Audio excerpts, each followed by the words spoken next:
de profundo mar, tua presença vem me amparar, seu amor não falha.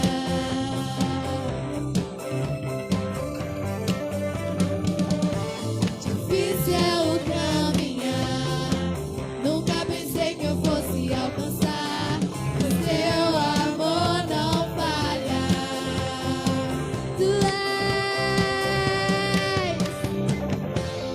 Tu és o mesmo pra sempre. Teu amor não muda. Se o choro dura uma noite, a alegria vem pela manhã. Se o mar se enfurecer, eu não tenho que temer, porque eu sei que me amas. Teu amor não falha.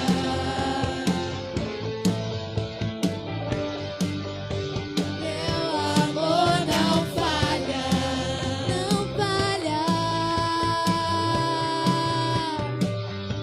Tu fazes que tudo coopere para o meu bem.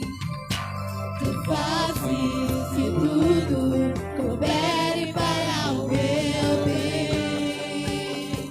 Tu fazes que tudo coopere para o meu bem. Tu fazes que tudo coopere para o meu bem. Sim, tu fazes que tudo coopere para o meu bem. Tu fazes que tudo coopere para o meu bem. Pois tu és o mesmo pra sempre. Teu amor não muda. Se o choro dura uma noite, a alegria vem pela manhã. Se o mar se enfurecer, eu não tenho que temer, porque eu sei que me amas. Teu amor não falha.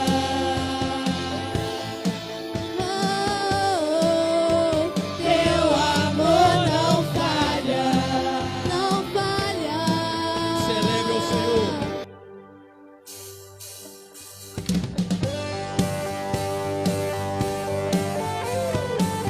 Nós estamos de pé.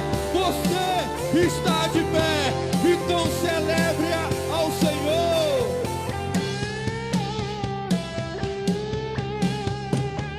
Pressionados, mas não desanimados. Perplexos, mas não desesperados. Estamos de quê? Estamos de pé. Perseguidos, mas não abandonados. Abatidos, mas não destruídos. Estamos de quê? Estamos de pé. E não caminhamos pelo que vemos. O que nos move é o que nós cremos. Nação Santa, somos a igreja. Vivemos por fé. Estamos de pé. Perseguidos, mas não abandonados. Abatidos, mas não destruídos. Estamos de pé. Não caminhamos pelo que vemos. O que nos move é o que nós temos. Nação Santa, somos a igreja. Vivemos por fé. Estamos de pé.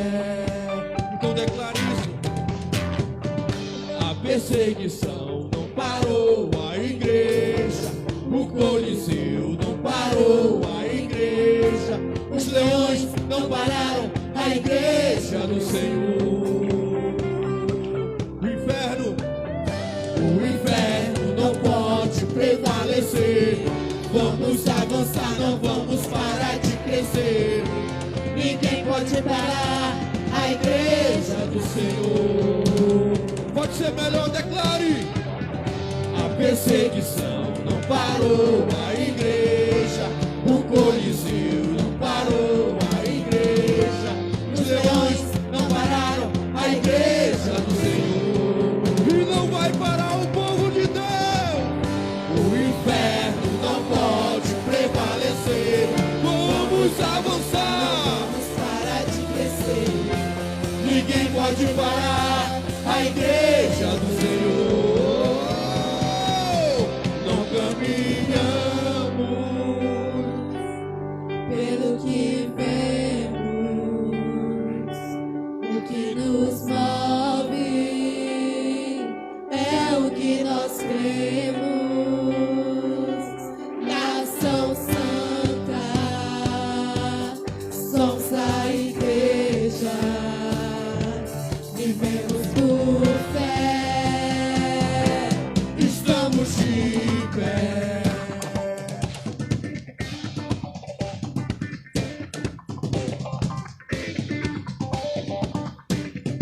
Você está de pé, então celebre a Deus. 1, 2, 3, vai! A perseguição não parou a igreja, o Coliseu não parou a igreja, os leões não pararam a igreja do Senhor. O inferno não pode prevalecer. Vamos avançar, não vamos parar de crescer. Ninguém pode parar a igreja do Senhor. Dê o seu melhor, diga assim, ó. A perseguição não parou a igreja, o Coliseu não parou a igreja, os leões não pararam a igreja do Senhor. O inferno não pode prevalecer. nós vamos avançar. Não vamos parar de crescer. Ninguém pode parar a igreja do Senhor. Declare assim, ó. E não caminhamos pelo que vemos. São vocês. O que nos move é o que nós temos. Nação santa, somos a igreja. Vivemos por fé. Estamos de pé. Você está de pé. Ei, você está de pé. Então você é mais que vencedor. Aleluia. És bem-vindo aqui em nossos corações. Toma a direção, Deus, fogo consumidor, sem impedimentos, vem face a face, Senhor. Sopra em nós, Espírito, te queremos ter.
Nossa fé está no nosso Deus, que se abre os céus, o teu reino vem. Nossa fé está no nosso Deus, que se abra os céus e o teu reino venha. Nossa fé está no nosso Deus, que se abra os céus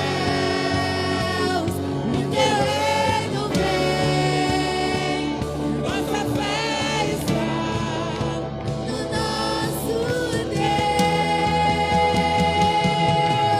e os céus fechados se abram, teu reino venha mover.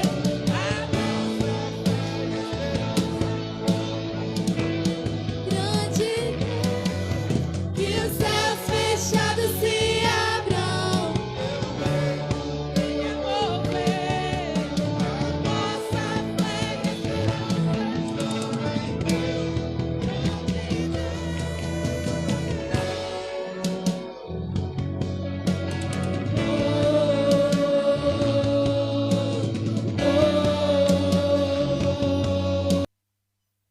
Diz assim a palavra do Eterno, 2 Coríntios, a partir do 21, tá bom? Versículo 21. Para minha vergonha, devo admitir que fomos fracos. Todavia, naquilo em que todos os outros se atrevem a orgulhar-se falando como louco, também eu me atrevo. Ora, são eles hebreus? Eu também sou. São israelitas? Eu também sou. São descendentes de Abraão? Eu também sou. São servos de Cristo?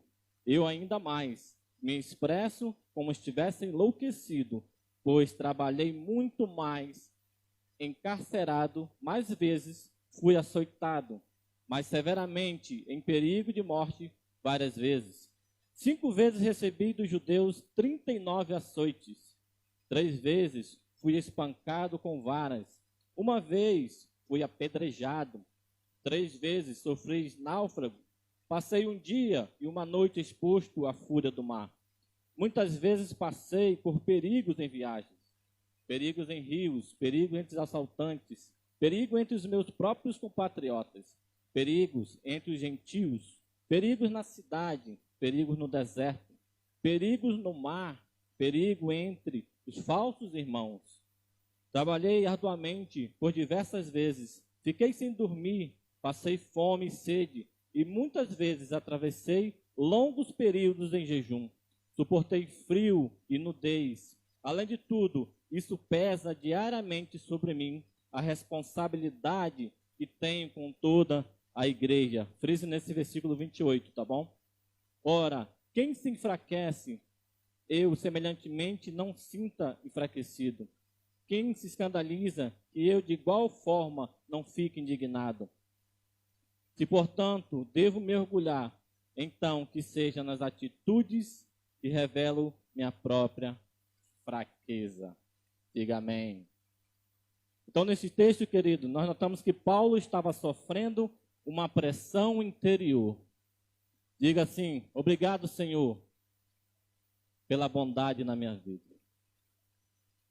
Vocês acabaram de escutar todo esse processo que o apóstolo Paulo passou por perseguição. O nível de afrontas que ele passou por causa de Jesus. Então, todos nós conhecemos essa história de Paulo quando ele ainda era Saulo. Amém? Conseguiram? Perseguidor de cristãos. Então, se vocês verem o relato de Paulo, ele falando que ele, quando ele era ainda Saulo, lá em Atos 26, Paulo descreve como funcionava a sua ira, como funcionava a sua raiva perante os cristãos, aquele que perseguia os cristãos do Senhor. Paulo era um perseguidor de cristãos. Não importava quem era, se era homem, se era mulher, se era criança. Ele começava a caçar essas pessoas que seguiam a Jesus Cristo.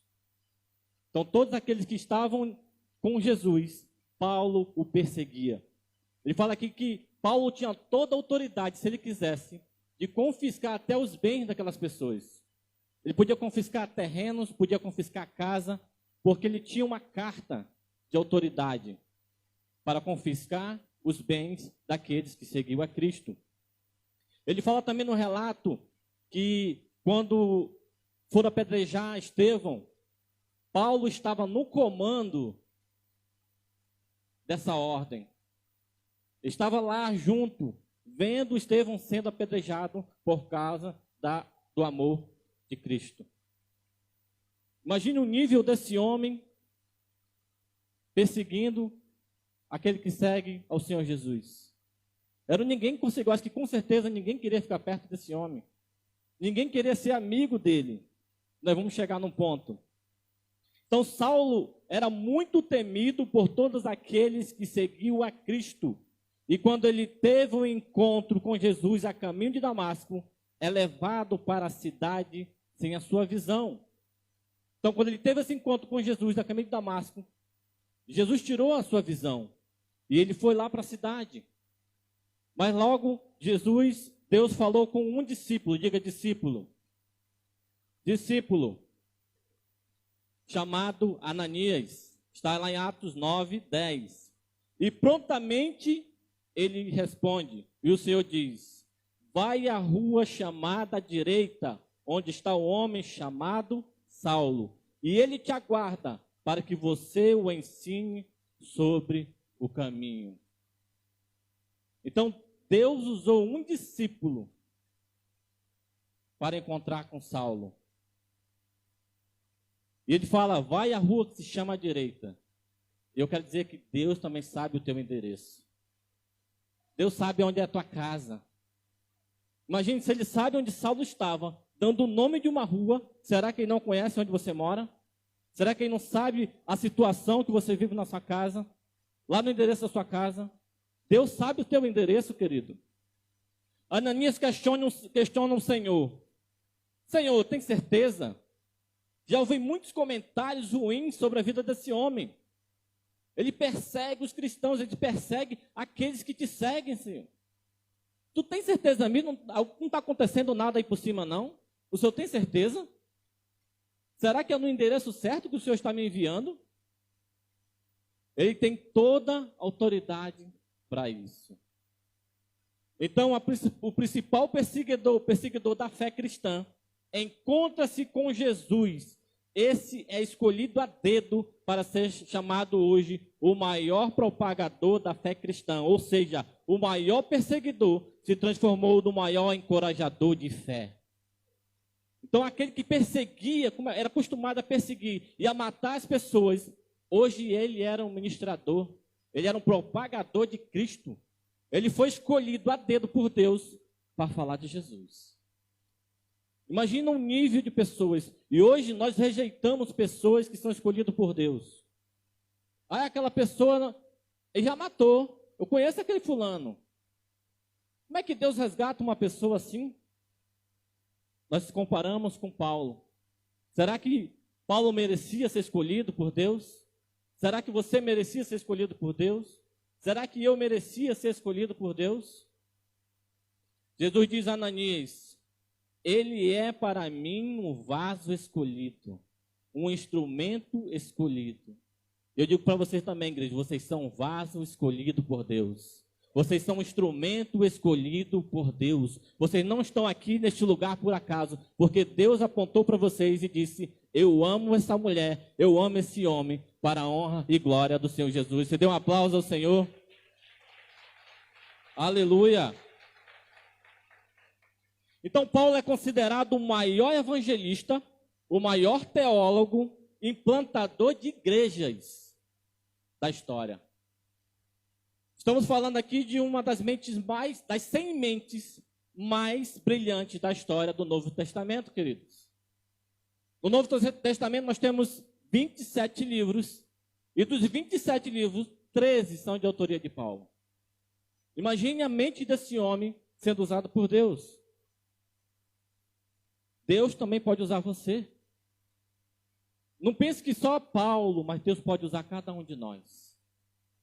Saulo foi instruído, ensinado pelo maior doutor, um consultor da época chamado Gamaliel. Diga Gamaliel. Grave esse nome. Então Saulo era um homem extremamente culto, sábio e inteligente naquela época.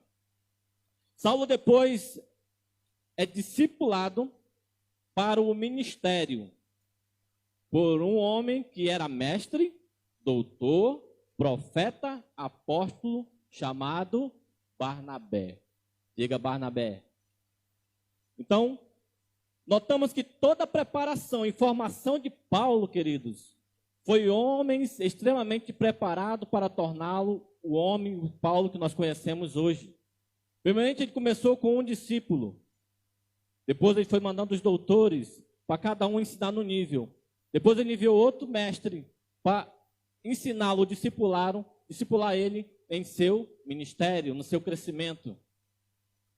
E quem é que você tem recebido para você ser discipulado? Então notamos que Saulo passa a ser perseguidor para perseguido. E nesse versículo aqui que lemos, Paulo se permite se vangloriar-se um pouco para mostrar que ele já tinha feito muitas coisas pelo reino do que aqueles doutores da lei que agora o perseguiam. Nós lemos que Paulo, eu já viajei, mas passei frio, fui encarcerado, fui maltratado, fui jogado no chão, fui arrastado, fui espancado, tudo por causa do evangelho. E a igreja hoje estava perseguindo a Paulo por causa dessas atitudes, porque ele estava seguindo a Deus. Mas ele estava se vangloriando, não para o crescimento dele, mas para mostrar para aquele povo, os doutores lá da lei da época, que diziam ser de Deus, mas realmente era o pior do que ele, que estava perseguindo aquele que estava falando da salvação do Salvador. Então ele trouxe essa mensagem para falar sobre isso, que ele estava sendo usado por Deus para falar do caminho. Nós vimos Paulo falando sobre o caminho, que é o amor, porque sem amor nada existe. Paulo fala que eu posso até entregar, fazer tudo ali fora, ali para os pobres, alguma coisa assim, mas se não tiver amor por essas pessoas, não adianta nada. E Paulo, nesse momento, estava sendo usado por Deus. No versículo 28, que eu falei agora, que é o nosso texto-chave, Paulo diz: além de tudo isso, peso diariamente sobre mim a responsabilidade que tenho para com todas as igrejas. Além de todas as provações e desafios que ele já estava enfrentando, ainda tinha que passar por provações, queridos, mentais. É como se fosse assim, uma multidão, né, de pessoas te julgando e passando por cima de ti. Além de ele passar por todas essas afrontas, ainda tinha pessoas acusando ele por causa do evangelho de Cristo.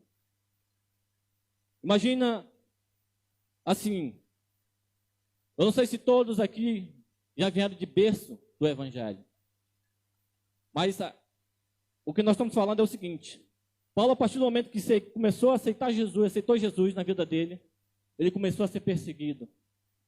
Ele começou a ser humilhado, começou a ser maltratado. A primeira vez que eu me converti ao Senhor, eu lembro que logo as pessoas que eram para nos acolher, que eram para nos dar glória a Deus, que nós tínhamos saído daquela situação que eu vivia, as pessoas te apontam logo o dedo. Qual é a primeira coisa que a pessoa fala? Não vai durar um mês.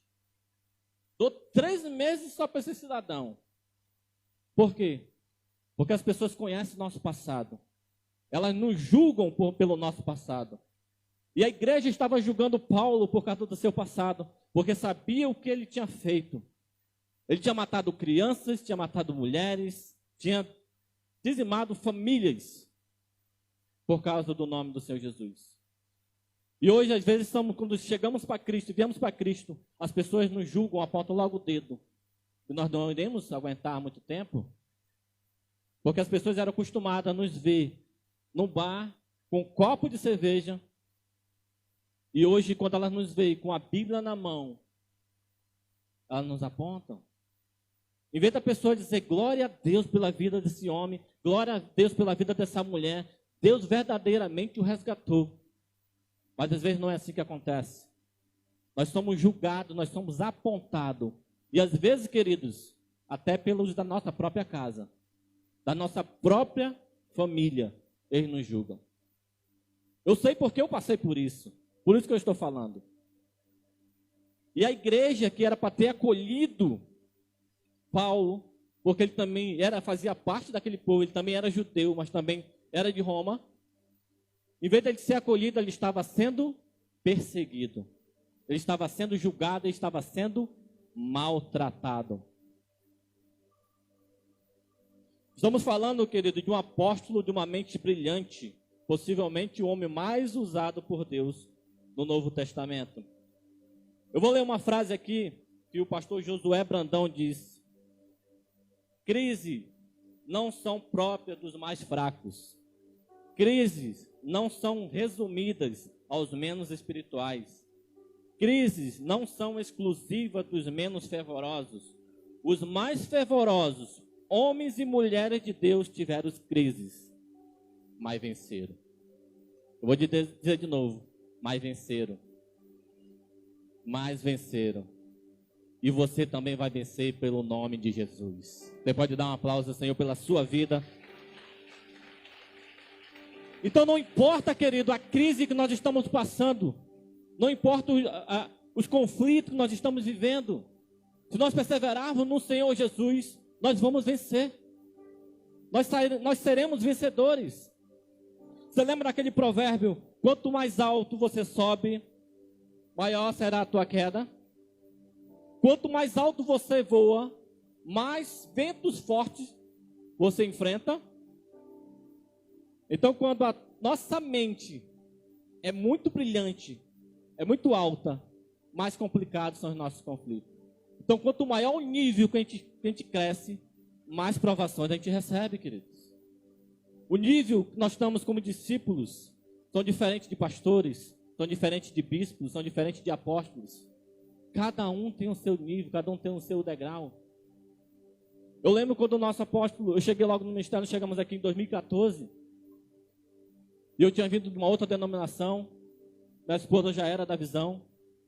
E eu lembro que logo em seguida, 2014, foi 2014 mesmo, nosso apóstolo nos levantou como 12 da equipe principal dele.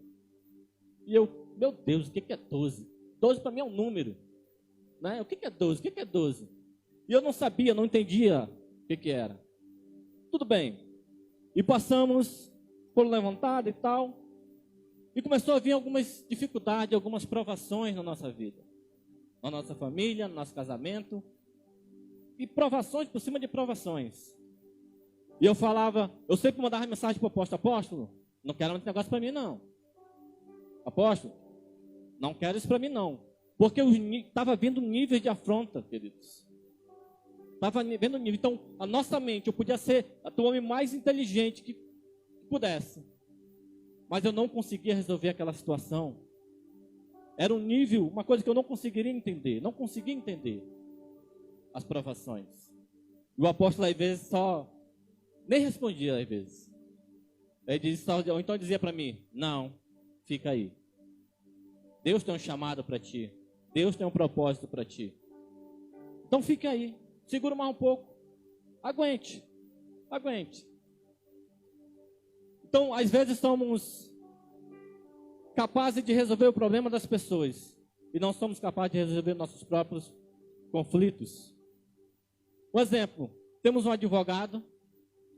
O advogado senta com seu cliente. Vê lá o que o cliente está querendo. Passa toda aquela situação e resolve o problema do cliente. Um consultor senta com seu cliente, resolve toda aquela situação e consegue resolver. Às vezes nós, como pastores, como líderes, né, tem muitos líderes aqui, senta com seu discípulo, vê lá, faz aquele gabinete, faz aquele discipulado, e vai para lá, vai para cá, e vai até 1h de meia-noite, e por aí vai. E você consegue contorcer aquela situação. Você resolve a situação do problema daquela pessoa, daquela família ou do casamento. E às vezes nós não conseguimos resolver as nossas próprias perguntas. Por que será que eu estou passando por tanta coisa e eu não consigo resolver? Estou passando por tanta aflição, tanta dificuldade, e eu não consigo resolver meus próprios problemas. E eu consigo resolver o do pastor Wilson. E por que eu não consigo resolver os meus? Vou dizer para você. Homens de Deus têm crises, queridos. Mulheres de Deus enfrentam conflito. Mas aquele que morreu por mim e por você disse: neste mundo tereis aflições. Tende bom ânimo, eu venci o mundo. Então não importa o que nós estamos passando, o que nós estamos enfrentando. Se a nossa mente está conturbada por causa de algumas situações, Deus está dizendo que Ele venceu esse mundo, para termos bom ânimo. É Ele que está ao nosso lado todos os dias. É Ele que está nos segurando pela mão todos os dias, querido. Eu não sei como é que está a sua família, eu não sei como está seu casamento, eu não sei como é que está a sua empresa, mas tenha bom ânimo. Deus está com você. Confie no Senhor Jesus. Aleluia, dê um aplauso e for para Jesus.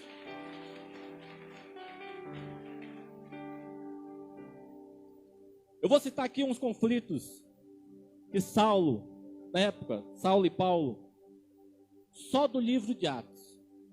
Eu estava estudando esses conflitos que Paulo recebeu só no livro de Atos.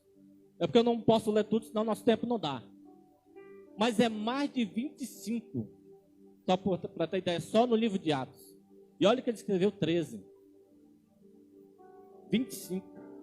Ele diz: Paulo foi perseguido, Paulo foi humilhado, Paulo foi rejeitado, dispensado, Paulo foi frustrado, Paulo foi chutado, espancado, arrastado, preso, humilhado e por aí vai. E às vezes nós, como cristãos, por pequenas coisas nós desistimos. Nós abandonamos a nossa fé. Nós deixamos Cristo de lado. Entramos em intriga com irmãos da igreja. Ah, não vou falar mais com fulano de tal, que ela não falou comigo. Vou sair do ministério. Eu te pergunto, que culpa Jesus tem disso? Qual é a culpa que ele tem? É esse o verdadeiro caminho que você está seguindo? É esse o amor que Jesus está mostrando para você? E nós desistimos por pequenas coisas. Pequenas coisas. Você já foi rejeitado em um lugar ou por alguém onde você pensava que seria acolhido? Naquele lugar que você pensava que as pessoas iam te pegar pela mão e a pessoa te rejeitou. Paulo foi rejeitado pelo lugar que ele pensava que seria acolhido. Os judeus rejeitaram ele.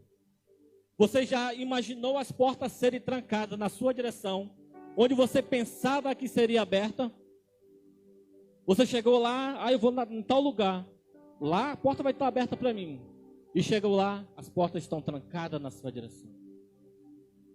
Paulo foi em direção também naquele lugar e foi expulso a pancadas. No lugar que ele pensava que ele ia pegar, ser acolhido. Ele foi maltratado, ele foi humilhado, ele foi chutado. No lugar que às vezes a gente pensa que é o melhor lugar para nós. E às vezes não é. Os judeus, assim como não receberam a Jesus, também não receberam o ministério de Paulo. Não reconheceram ele. O ministério de Paulo não era para pregar para os judeus, mas sim para os gentios, ou seja, para outras nações, queridos. E Paulo naquele momento ele estava insistindo em ficar ali. Não, quero porque quero pregar para os judeus. E às vezes nós, do ministério, queremos ir para alguma geografia pregar. Falar de Jesus. Mas Jesus falou, ide, né? Vai lá. Mas tem momentos, às vezes, que Deus manda a gente sair desse lugar. Se Paulo tivesse permanecido ali, ele teria morrido. Às vezes nós queremos ministrar, falar de Jesus, às vezes em lugares onde traficam drogas, né, em boca de fumo. E às vezes Deus diz, sai daí. E nós insistimos. E Deus fala, sai daí. Tem o momento certo. Deixa a tua semente e sai. E às vezes nós ficamos insistindo, ministrando e falando. E Deus mandando, sai daí. Esse não é o momento ainda para você. Vai chegar o teu momento. E Paulo, se tivesse ficado lá, ele teria morrido. Se você quiser anotar, se os judeus não te recebem, os gentios estão te esperando. Se aqueles para quem você quer pregar não te ouvem, existe alguém com fome de ouvir a palavra que Deus te entregou. Então, se as pessoas que você está ministrando não querem saber, queridos, de Jesus, não querem saber da palavra, tem alguém de fora, tem um parente seu, tem um filho seu, tem um esposo, tem uma família, tem um seu vizinho querendo uma palavra de ânimo, uma palavra de restauração, famílias que estão destruídas, famílias desanimadas, que entrando em conflito, pai batendo em mãe e assim por diante. Nós vimos agora nessa pandemia o nível que subiu de maus tratos aos filhos, os maridos espancando as esposas, porque não tinham aquela convivência familiar. Existe hoje famílias precisando de uma palavra sua, querido. Assim como Deus escolheu Paulo a dedo, também Ele escolheu você. Não insista naquilo que Deus não quer para você. Não insista.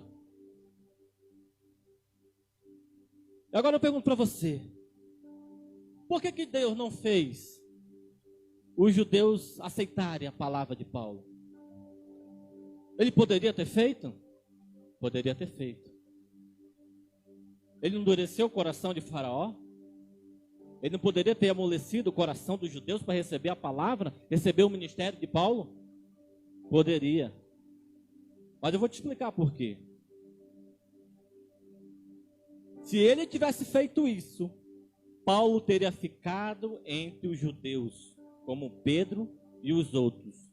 E nós, a igreja do Senhor, nós, os gentios, não teríamos sido alcançados. Paulo não teria saído daquele lugar, queridos. Não teria ido às nações. Não teria ido à Grécia. Não teria ido à África falar de Jesus. E a palavra do Senhor não tinha nos alcançado. Eu não estava aqui nesse altar e você não estava aí. Então Deus tinha um propósito na vida de Paulo. O próprio Deus, querido, disse a Paulo: vai embora dessa geografia. Aqui você não vai crescer. Aqui você não vai crescer. Porque se você for ficar aí, você vai padecer. Então nós não entendemos, queridos, as coisas de Deus para a nossa vida. Nós temos apenas que obedecer. Se Deus te mandar sair, saia, queridos. Olha como Deus trabalha no reino. Ele poderia ter enviado primeiramente a Barnabé. Lembra de Barnabé? Eu falei no início. Para discipular a Saulo. Mas ele envia primeiro um discípulo chamado Ananias para discipulá-lo.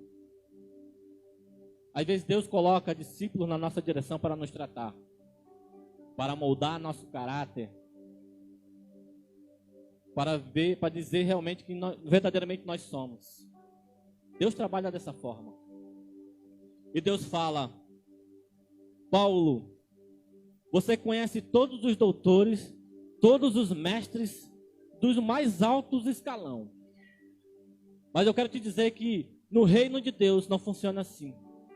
Eu te enviei o discípulo, mas você, no reino de Deus, você tem que começar pelo primeiro degrau. É no primeiro degrau que você começa o seu ministério. Nunca comece o seu ministério querendo estar por cima, porque você pode ser frustrado. Você pode dar um aplauso ao Senhor?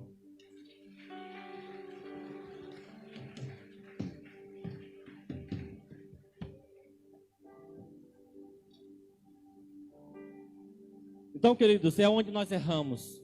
É querendo estar por cima. Nós erramos como cristãos assim. Diga, mas eu tenho 20 anos de igreja, pastor. Mas eu preciso ser discipulado? Preciso. Eu só me afastei 12 meses do ministério. Fui lá dar uma volta no mundinho e voltei. Mas eu tenho 10 anos de ministério, eu tenho 10 anos de igreja. Eu preciso ser discipulado, pastor? Precisa. Aprenda primeiro a se sentar com Ananias, para depois você se sentar com Barnabé. Então nós temos que saber o nível que nós estamos, querido. Deus colocou Ananias para moldar primeiramente o caráter de Paulo. Depois ele colocou o restante para moldar o seu ministério. E ele foi usado para a honra e glória do Senhor. Algumas pessoas ainda têm dificuldade de andar debaixo de autoridade. Todos nós estamos sujeitos, né, a isso. Muitas pessoas têm dificuldade. Nós estamos sob a cobertura do nosso apóstolo Fernando. Temos os nossos discípulos que estão sob a nossa cobertura. O apóstolo Fernando, ele tem a cobertura dele, que é o apóstolo René. Então tem uma escala espiritual sobre cada um de nós, querido. E muitas vezes as pessoas têm dificuldade em aceitar essa autoridade. Em Atos também diz que Deus falou com a igreja, pedindo para liberar Barnabé e Paulo. Então, apesar dele ter uma mente brilhante, ele estava sob a autoridade de Barnabé. Paulo diz lá em Filipenses 3:12, não sou perfeito, nem alcancei ainda o propósito da perfeição, mas prossigo para alcançar aquilo que eu também fui alcançado. Então Paulo tinha uma mente brilhante, queridos, mas ele tinha um alvo. Ele não era perfeito. Eu não sou perfeito, você não é perfeito, ninguém é perfeito. Mas nós temos que ter um alvo na nossa vida. Então enquanto ele não alcançasse o seu propósito, ninguém o pararia. Podia fazer o que fizesse sobre a vida dele, ele ia continuar no alvo. O alvo dele era o caminho que Deus tinha colocado na vida dele. Ele tinha um propósito. Deus tinha um propósito na vida dele. Eu queria te fazer uma pergunta, igreja. Você tem crises? Você passa por conflito? Nós estamos aqui na igreja do Senhor Jesus, amém? Você tem crises? Eu queria que todos aqueles que realmente têm crise levantassem sua mão. Qualquer crise, crise mental, crise espiritual, crise na família, crise na área financeira, qualquer área. Aí eu te pergunto, você tem propósito? Você tem propósito? Não deixe a crise tirar o teu propósito. Não deixe nada tirar o teu propósito, querido. Foque como Paulo focou. Homens e mulheres de Deus sofreram pressões. Homens e mulheres de Deus sofreram ataques. Homens e mulheres de Deus sofreram afrontas.